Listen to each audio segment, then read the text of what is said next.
प्यारे विद्यार्थियों नमस्कार।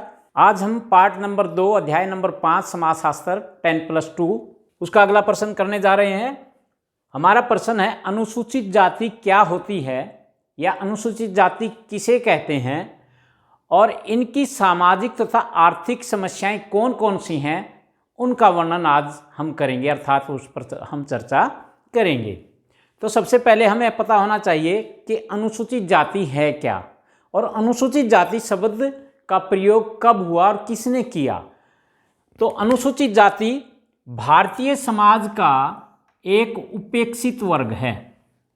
अनुसूचित जाति क्या है? भारतीय समाज का एक उपेक्षित वर्ग है, अर्थात इन जातियों के सामने बहुत सारी सामाजिक, आर्थिक और शैक्षणिक निरुयोग्यताएं हैं और यह जातियों का एक निम्न समूह है। जो उपेक्षित वर्ग है इसमें अनेकों जातियां हैं, यह निम्न समूह है, नीचे का समूह है। तो सबसे पहले अनुसूचित जाति शब्द का जो प्रयोग किया गया वो साइमन कमीशन के द्वारा किया गया, यानी कि साइमन आयोग के द्वारा सन 1935 में किया गया। जो साइमन कमीशन बनाया जातियों के उत्थान के लिए, उनकी समस्याओं के समाधान के लिए, तो ये 1935 में बनाया और साइमन कमीशन ने एक सूची तैयार की जिसमें 429 अछूत जातियों को शामिल किया गया। इस सूची में उन्हीं जातियों को अनुसूचित जातियां कहा जाता है, यानी कि कुछ विशेष सुविधा देने के लिए 429 अछूत जाति, अछूत का मतलब जिसे छुआ ना जा सके, अछूत जातियों की एक सूची तैयार की गई और उन जातियों को ही अनुसूचित जातियां कहा जाता है या कहा जाने लगा। अनुसूचित जातियों को भिन्न भिन्न नामों से पुकारा जाता है। साइमन कमीशन ने सबसे पहले 1935 में अनुसूचित जाति शब्द का प्रयोग किया। उसके बाद अंग्रेजों ने इन्हें बाहरी जाति के नाम से पुकारा। इन्हें अस्पृश जाति भी कहा जाता है। अस्पृश का मतलब जिसे स्पर्श न किया जाए, अर्थात जिसके स्पर्श मात्र से ऊंचे वर्ण या ऊंची जाति का व्यक्ति अपवित्र हो जाता था और अपने आप को शुद्ध करने के लिए, अपने आप को पवित्र करने के लिए अनेकों यज्ञ और हवनों का आयोजन करता था। इस प्रकार अस्पृश का मतलब जिसे स्पर्श न किया जाए, इन्हें अस्पृश जातियां भी कहा जाता था। महात्मा गांधी जी ने इन्हें हरिजन के नाम से पुकारा। महात्मा गांधी ने इन्हें हरिजन से संबोधित किया। इन्हें दलित वर्ग भी कहा जाता है। और डॉक्टर भीमराव अंबेडकर का कहना था कि प्राचीन काल से ही बाहरी जातियां और भगन पुरुष, डॉक्टर भीमराव अंबेडकर ने इन्हें बाहरी जातियां और भगन पुरुष कहा। तो वास्तव में निम्न जातियों का यह समूह वैदिक काल के चौथे वर्ण, हमारे 4 वर्ण थे, 4 वर्ण कौन कौन से थे? ब्राह्मण, क्षत्रिय, वैश्य और शूद्र। तो कहा कि वास्तव में निम्न जातियों का यह समूह वैदिक काल के चौथे वर्ण का परिवर्तित स्वरूप है या रूप है, यानी कि जो निम्न वर्ग था, शूद्र वर्ण था, परिवर्तित हुआ, जो वर्ण परिवर्तित हुआ जाति में, तो निम्न जाति के जो लोग हैं वो शूद्र वर्ण से संबंध रखते हैं। तो इस प्रकार अनुसूचित जातियों को विभिन्न नामों से पुकारा जाता है। यदि हम 2011 की जनगणना के अनुसार बात करें तो अनुसूचित जातियों की जनसंख्या जो है, हमारे भारत की जो कुल जनसंख्या है उसमें 24% जो जनसंख्या है वो अनुसूचित जातियों की है।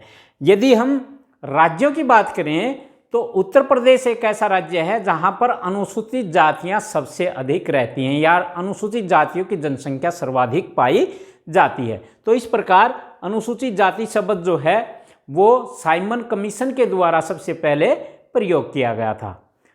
प्यारे विद्यार्थियों, अब हम करेंगे कि अनुसूचित जातियों की कौन कौन सी निरुयोग्यताएं हैं या समस्याएं हैं, उनके बारे में हम चर्चा करेंगे। तो अनुसूचित जातियों की कौन कौन सी समस्याएं हैं, जैसे सामाजिक निरुयोग्यता या समस्याएं, आर्थिक निरुयोग्यता या समस्याएं, राजनैतिक निरुयोग्यता या समस्याएं या धार्मिक निरुयोग्यता या समस्याएं, इनका सबका एक एक करके हम अध्ययन करेंगे, चर्चा करेंगे। सबसे पहले सामाजिक निरुयोग्यता। सामाजिक निरुयोग्यता क्या है कि सामाजिक अनुसूचित जाति के जो सदस्य हैं वो सामाजिक संपर्क पर, उन पर प्रतिबंध होता है, यानी कि वो किसी भी प्रकार का कोई सामाजिक उत्सव है तो वो उसमें भाग नहीं ले सकते। वो उच्च जातियों के संपर्क में नहीं आ सकते, क्योंकि उच्च जाति के लोग इन्हें अपवित्र मानते हैं। यदि वो उच्च जाति के संपर्क में आ जाते हैं तो उच्च जाति के लोग उनको अनेक प्रकार की यातनाएं देते हैं। इस प्रकार हम कह सकते हैं कि सामाजिक जो समस्याएं हैं निम्न जातियों के लिए, एक महत्वपूर्ण समस्या जो है वो है सामाजिक संपर्क पर प्रतिबंध, यानी कि निम्न जाति का व्यक्ति उच्च जाति के व्यक्ति से संपर्क नहीं कर सकता। नंबर 2, सार्वजनिक स्थानों के उपयोग पर प्रतिबंध, यानी कि अनुसूचित जाति के जो लोग हैं, अस्पृश्य जाति के जो लोग हैं, दलित जो हैं, वो सार्वजनिक स्थानों का या वस्तुओं का प्रयोग नहीं कर सकते, यानी कि कुएं, तालाब, school, bus stand, railway station आदि का वो प्रयोग नहीं कर सकते थे। यदि हम वस्तुओं की बात करें तो पीतल और कांसा के जो बर्तन होते हैं उनका प्रयोग भी अनुसूचित जाति के लोग नहीं कर सकते थे। इसके पश्चात आता है शिक्षा और मनोरंजन संबंधी सुविधाओं से वंचित, यानी कि अनुसूचित जाति के जो सदस्य हैं उन्हें शिक्षा ग्रहण करने का अवसर नहीं दिया जाता था, वो शिक्षा ग्रहण नहीं कर सकते थे, इसीलिए वो अनपढ़ रहते थे।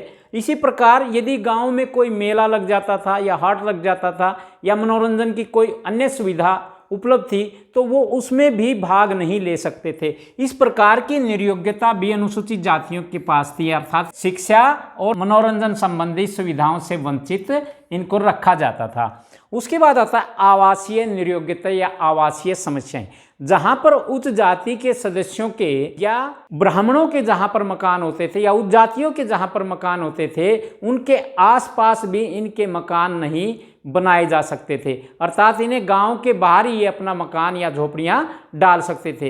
इस प्रकार इन्हें कोई भी इजाज़त नहीं थी कि वो ब्राह्मणों के पास या उच्च जाति के जो सदस्य हैं उनके पास अपना मकान या अपनी झोपड़ी या अपना आवास बना सकें। इस प्रकार की निर्योग्यता भी अनुसूचित जाति में पाई जाती थी। उसके बाद आता है विवाह संबंधी प्रतिबंध।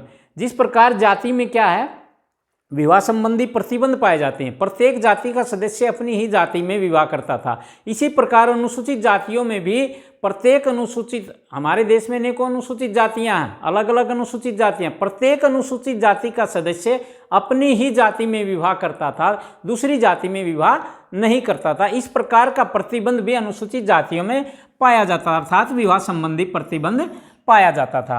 अस्पृश्यता, अस्पृश्यता का मतलब क्या होता है, जिसे स्पर्श न किया जाए, अर्थात जिसके स्पर्श मात्र से ही, जिसके छूने मात्र से ही उच्च जाति का व्यक्ति अपवित्र हो जाता था। इसलिए अस्पृश्यता की भावना एक बड़ी निर्योग्यता थी, एक बड़ी समस्या थी अस्पृश्यता की भावना। उसके बाद अस्पृश्यों के भीतर भी संस्तरण पाया जाता था। जो अस्पृश्य जातियां थी या अनुसूचित जातियां हैं उनमें भी ऊंच नीच की भावना पाई जाती है। मान लो उदाहरण के तौर पर चमार जाति के व्यक्ति वाल्मीकि जाति से अपने आप को ऊंचा समझते हैं। इस प्रकार की अस्पृश्यता की जो जातियां हैं, अस्पृश्य जो जातियां हैं, उनमें भी ऊंच नीच का संस्तरण पाया जाता है, अस्पृश्यता की भावना पाई जाती है। अर्थात एक अनुसूचित जाति का सदस्य दूसरे अनुसूचित जाति के सदस्य से अपने आप को ऊंचा मानता है। तो इस प्रकार ये सामाजिक निर्योग्यताएं या सामाजिक समस्याएं थी। इसके पश्चात हम चर्चा करेंगे आर्थिक निर्योग्यता पर। आर्थिक निर्योग्यता यानी कि इकोनॉमिक्स डिसेबिलिटीज, यानी कि व्यावसायिक संबंधी निर्योग्यता। व्यावसायिक संबंधी निर्योग्यता क्या, जैसे जाति के आधार पर प्रत्येक जाति का एक अपना परंपरागत पेशा या व्यवसाय पाया जाता था, तो इसी प्रकार अनुसूचित जाति के जो लोग हैं उन्हें ऊंचा व्यवसाय करने की अनुमति नहीं थी। वो इसी प्रकार के व्यवसाय करते थे जो निम्न स्तर के होते थे, जो अपवित्र माने जाते थे, मल उठाने का कार्य जैसे। तो इस प्रकार की व्यवसाय संबंधी समस्याएं भी अनुसूचित जातियों में पाई जाती है, अर्थात व्यावसायिक निर्योग्यता पाई जाती है। वो अपनी मर्जी से कोई दूसरा व्यवसाय नहीं कर सकते थे। उसके बाद आता है संपत्ति संबंधी निर्योग्यता। अनुसूचित जातियों में संपत्ति संचय नहीं की जा सकती। यदि कोई अनुसूचित जाति का सदस्य संपत्ति को संचय करने में सक्षम है तो भी वो संपत्ति को इकट्ठा नहीं कर सकता था। क्यों? क्योंकि ब्राह्मण को यह अधिकार था कि वो यदि कोई अनुसूचित जाति का सदस्य संपत्ति को संचित करता है, इकट्ठा करता है, तो ब्राह्मण उसकी संपत्ति को ले सकता है। इस प्रकार अनुसूचित जातियों में संपत्ति संबंधी निर्योग्यता या समस्या भी पाई जाती थी। उसके बाद आता आर्थिक शोषण। अनुसूचित जातियों के सदस्यों का बहुत ज़्यादा आर्थिक शोषण किया जाता है, क्योंकि इनके व्यवसाय जो होते हैं, जो पैसे जो होते हैं, वो निम्न स्तर के होते हैं। उन्हें इतना कार्य करवाने के बाद इतना भी नहीं दिया जाता था कि वो अपना पेट भर भोजन कर सकें। इस प्रकार अनुसूचित जातियों के सदस्यों के लिए भरपेट भोजन की सुविधा भी नहीं होती थी। उन्हें इस प्रकार के व्यवसाय करने की अनुमति दी गई थी और उनका आर्थिक शोषण किया जाता था। उसके बाद आता है धार्मिक नियोग्यताएं। अनुसूचित जाति के सदस्यों की धार्मिक नियोग्यताएं क्या हैं, समस्याएं क्या हैं? जैसे मंदिर में प्रवेश व पवित्र स्थानों के उपयोग पर प्रतिबंध, यानी कि निम्न जाति के जो लोग हैं वो मंदिर या मस्जिद या गुरुद्वारे यानी कि मंदिरों में प्रवेश नहीं कर सकते थे, या कोई पवित्र स्थान है, पवित्र घाट है, स्नान घाट है, उस पर भी जाने की उन्हें इजाज़त नहीं थी। इस प्रकार निम्न जाति के लोग ना तो मंदिर में प्रवेश कर सकते थे, ना पूजा पाठ आराधना कर सकते थे और ना ही पवित्र स्थानों पर वो जा सकते थे। इस प्रकार की उपयोगिता पर उसका प्रतिबंध पाया जाता था। इसके पश्चात आता है धार्मिक सुख सुविधाओं से वंचित इन्हें रखा जाता था और उसके बाद धार्मिक संस्कारों के संपादन पर भी प्रतिबंध था, यानी कि उच्च जाति के जो लोग धार्मिक संस्कार करते थे तो इन्हें वो धार्मिक संस्कार करने की भी अनुमति प्रदान नहीं थी। तो इस प्रकार ये धार्मिक नियोग्यताएं पाई जाती हैं। उसके बाद आता है राजनीतिक नियोग्यताएं। अनुसूचित जाति के जो सदस्य हैं उन्हें चुनाव लड़ने पर भी प्रतिबंध पाया जाता था, अर्थात वो चुनाव नहीं लड़ सकते थे, चाहे वो ग्राम पंचायत का चुनाव, चाहे वो लोकसभा का चुनाव, चाहे विधानसभा का चुनाव। इस प्रकार पहले जो था कि चुनाव लड़ने पर भी अनुसूचित जाति के सदस्यों पर प्रतिबंध पाया जाता था। प्यारे विद्यार्थियों, अब हम करेंगे अनुसूचित जातियों के उत्थान के लिए क्या क्या संवैधानिक प्रावधान किए गए जिनके परिणाम स्वरूप उनकी सामाजिक, आर्थिक और राजनीतिक जो स्थिति है वो सुधर सके। तो देश स्वतंत्र होने के बाद भारत सरकार ने कमजोर, दलित और उपेक्षित वर्गों के साथ होने वाले अत्याचार, दुर्व्यवहार, भेदभाव या हिंसा को मिटाने के लिए तथा उनकी आर्थिक और सामाजिक और राजनीतिक स्थिति को सुधारने के लिए अनेक संवैधानिक प्रावधान किए। कौन कौन से संवैधानिक प्रावधान किए और किन अनुच्छेदों के द्वारा उनको क्या क्या सुविधाएं प्राप्त हुई? तो जैसे संविधान के अनुच्छेद 15 के अनुसार, संविधान के अनुच्छेद 15 भाग 1 में कहा गया है, भारत का कोई भी नागरिक किसी भी धर्म का हो, जाति का हो, या स्त्री हो या पुरुष हो, या किसी भी स्थान पर उसने जन्म लिया हो, इसके आधार पर कोई भेद नहीं करेगा, विभेद नहीं करेगा। अर्थात उन्हें दुकानों पर, कुओं पर, तालाबों, स्नान घाटों पर, सड़कों पर और जो सार्वजनिक स्थान हैं उनमें जाने की इजाज़त होगी, अर्थात वो वहाँ पर प्रवेश कर सकेंगे। यह नहीं है कि जैसे अनुसूचित जातियों को सार्वजनिक स्थानों पर जाने की मनाही थी, लेकिन अनुच्छेद 15 के अनुसार किसी भी जाति, धर्म, संप्रदाय का व्यक्ति हो, उसे सार्वजनिक स्थानों का इस्तेमाल करने से कोई रोक नहीं सकता। यदि कोई ऐसा करता है तो संवैधानिक प्रावधान है कि उसे कारावास हो सकता है। अनुच्छेद 17 के, संविधान के अनुच्छेद 17 के अनुसार अस्पृश्यता का अंत किया गया। अस्पृश्य जिसे स्पर्श न किया जाए, जिसको अछूत मानते हैं, हमने पहले भी पढ़ा है, अस्पृश्यता की भावना को समाप्त किया गया। यदि कोई अस्पृश्यता की भावना को बढ़ाता है तो उसे भी 100 रुपये जुर्माना और 6 महीने की कारावास या जेल हो सकती है। इसलिए अस्पृश्यता की भावना का अंत किया गया अनुच्छेद 17 के अनुसार, यानी कि निम्न जातियों की जात जो छुआछूत की भावना थी उसको समाप्त करने के लिए अनुच्छेद 17 में प्रावधान किया गया है। संविधान के अनुच्छेद 19 के अनुसार अस्पृश्यों को व्यावसायिक नियोग्यता को समाप्त कर दिया, यानी कि निम्न जाति के जो लोग थे, अनुसूचित जाति के जो लोग थे, वो निम्न स्तर के व्यवसाय करते थे, उन्हें ऊंचा व्यवसाय करने की इजाज़त नहीं थी। लेकिन संविधान के अनुच्छेद 19 के अनुसार अस्पृश्य जातियों को किसी भी व्यवसाय को वो चुन सकते हैं, किसी भी व्यवसाय को वो कर सकते हैं। इस प्रकार अस्पृश्य जातियों के लिए, अनुसूचित जातियों के लिए व्यावसायिक नियोग्यता जो थी, व्यावसायिक समस्या जो थी, उसे अनुच्छेद 19 के तहत समाप्त कर दिया। अर्थात अनुसूचित जाति का कोई भी व्यक्ति किसी भी व्यवसाय को अब कर सकता है। संविधान के अनुच्छेद 29 के अनुसार अनुसूचित जाति के व्यक्तियों को शिक्षा ग्रहण करने के अवसर प्रदान नहीं किए जाते थे, लेकिन अनुच्छेद 29 के अनुसार किसी भी शिक्षण संस्थान में किसी भी नागरिक को धर्म, जाति या वंश या भाषा के आधार पर प्रवेश करने से नहीं रोका जा सकता, अर्थात उसे शिक्षा ग्रहण करने के अवसर प्रदान जरूर किए जाएंगे। अस्पृश्यता निरोधक अधिनियम, अस्पृश्यता को समाप्त करने के लिए संविधान में अस्पृश्यता निरोधक अधिनियम पारित किया गया 1955 में। इसमें क्या था, इस अधिनियम के तहत 17 धाराओं का वर्णन किया गया है। इन 17 धाराओं के द्वारा अस्पृश्यता की नियोग्यताओं को समाप्त किया गया है और बाद में इसमें संशोधन किया गया 1976 में, और 1976 में इसमें संशोधन करके जो अस्पृश्यता निरोधक अधिनियम 1955 था उसका नाम रख दिया गया नागरिक अधिकार संरक्षण अधिनियम। यदि फिर भी कोई व्यक्ति इसका उल्लंघन करता है, अस्पृश्यता की भावना को बढ़ाता है, तो वो चुनाव नहीं लड़ सकता, और यदि कोई अस्पृश्यता की भावना पैदा करता है तो और पहली बार दोषी करार दिया जाता है तो उसे 100 रुपये जुर्माना और 2 महीने की सजा हो सकती है। यदि वो बार बार करता तो जुर्माना भी बढ़ता चला जाता है और वो किसी भी प्रकार का चुनाव नहीं लड़ सकता।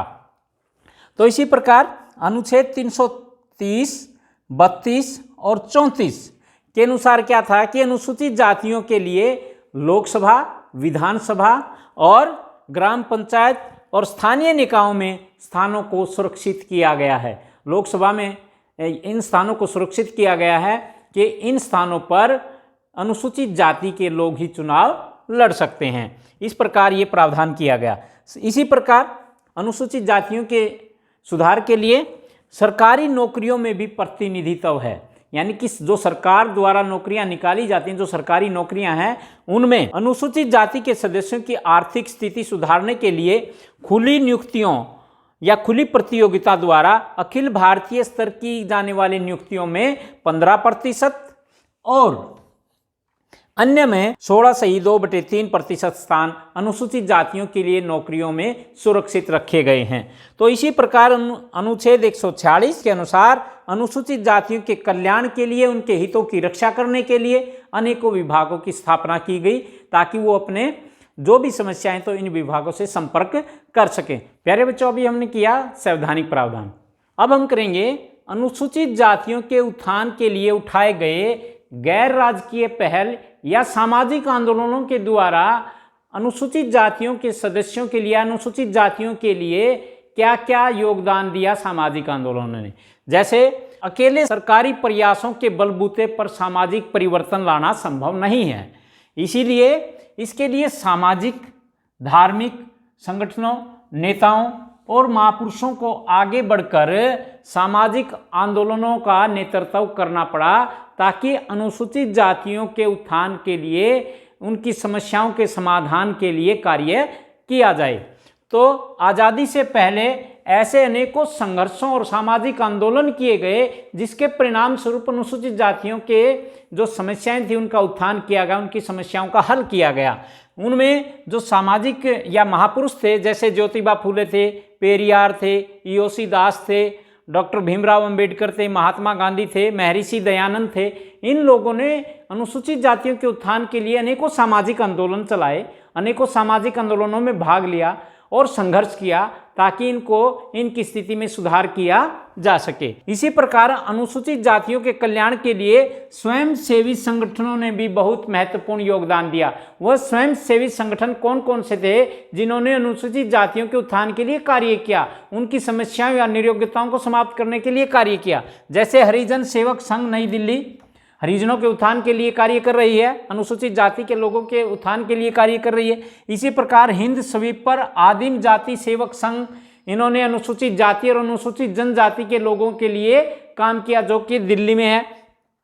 ठप्पर बाबा आश्रम नुमाखेड़ी उड़ीसा में है, जिन्होंने अनुसूचित जातियों के लिए दक्षिण भारत में काम किया। इसी प्रकार servant of India society Pune में है, उन्होंने भी अनुसूचित जातियों के लिए अनेकों कार्य किए, ताकि उनकी स्थिति, सामाजिक, आर्थिक और राजनीतिक स्थिति को सुधारा जा सके। तो इस प्रकार ये गैर सरकारी संगठन जो थे, उन्होंने अनुसूचित जातियों के लिए अनेकों कार्य किए। तो प्यारे बच्चों, आज हमारा ये टॉपिक यहीं पर समाप्त होता है। यदि आपको ये टॉपिक पसंद आया हो तो आप चैनल को सब्सक्राइब, लाइक और शेयर करें। आप सभी विद्यार्थियों का बहुत बहुत धन्यवाद।